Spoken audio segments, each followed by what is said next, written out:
and welcome to Blackwood Engage layout and a July update. The last time we were at the layout, it was very much on the rebuilding of Blackwood High Street, which turned into Blackwood Parade, and obviously the building of the two long bay platforms. I did say I would ballast those two platforms. That has now been done, apart from the very tail end of the platforms where I'm going to put in new buffer stops. There's nothing else has been done to the station since the last update. All my efforts have been on the other side of this road bridge, which we'll go and have a look at now and see what I come up with.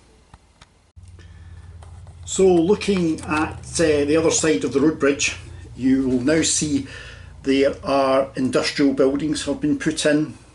These are supposed to be representing an old set of industrial buildings that ran from the sort of road bridge here.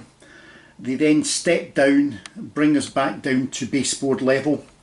There is a gap which is now just an area of hard standing.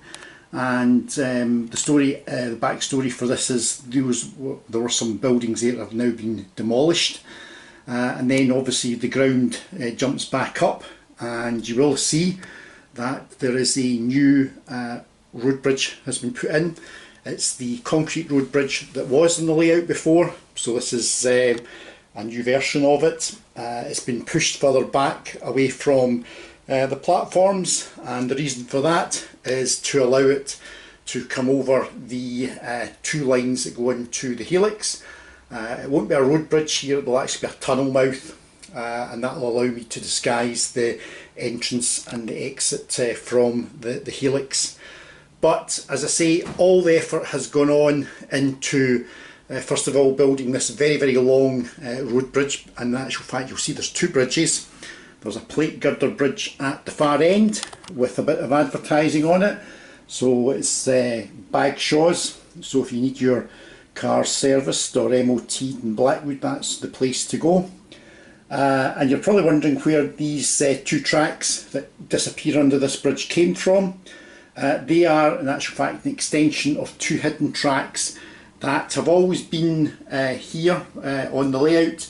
Behind that blue board and behind the shops there were two hidden sidings, and all that's happened is I've extended those hidden sidings.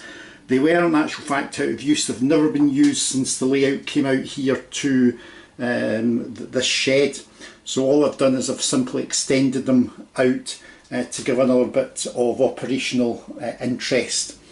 There's a lot of work still to be done here. At the moment I'm at the stage where I've probably got all the main buildings in, and I'm obviously starting to put in some of the finer detail, which you can see there.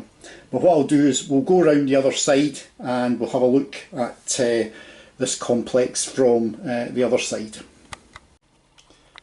So looking at this industrial complex from the other side, you'll see I'm starting to put in quite a bit of detail. Most of this detailing has been recovered from the old motive power depot, so it's just reusing it, so it saves a little bit on the money side of things.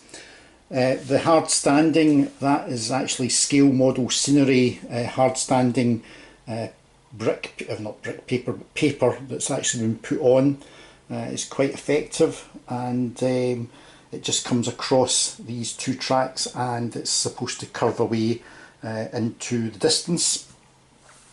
But the main thing is that I've got from this side some views of the layout which weren't there before, and because I've kept this fairly open, I'm going to get views of trains coming through Blackwood Station, which I really didn't get before. So this is one of the reasons why I did not want to fill this area here up with big tall buildings, because that would just have obliterated everything out. I mean, there's some nice shots just running through there between the two buildings, so it'll be quite interesting to see trains trundling through there. And as I say, it gives me a lot more filming angles Also, this bridge up here will also be another place where I can probably in actual fact sit a camera, and you'll be able to get views of trains running by there. So that is what I've been doing over the past 5 to 6 weeks.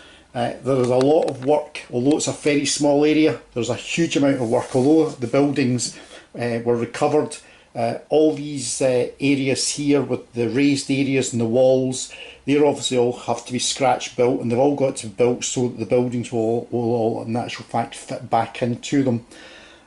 Similarly, in this side here, I've obviously built some curved walling down here. There's a small access road back down there, but I say it all takes time, and you can see the road running along there.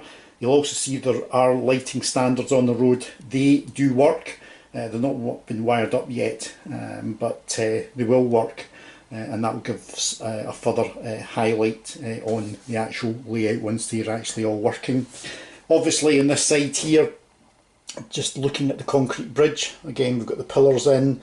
It's been ballasted underneath the actual concrete under the road bridge itself, and there has been some graffiti put onto the wing walls. If I come round there, you should hopefully pick up some of the graffiti there. There was a little bit of graffiti in the old original bridge, but I've added actually more on this time. So that is the update. It's very short, because one other reason it's got to be short is this camera that I'm currently using is playing up. It's only allowing me to record for probably a minute or so, and then it cuts out and then I lose what I've recorded. So that's the other reason this is going to be a very short update. So I will run some trains. Hopefully we can see some trains coming through in these new angles, and I will then catch you in the next update, which will probably be another 4 or 5 weeks, because there is so much work to be done on the layout. But many thanks for watching, and I'll catch you all soon. Thank you. Bye.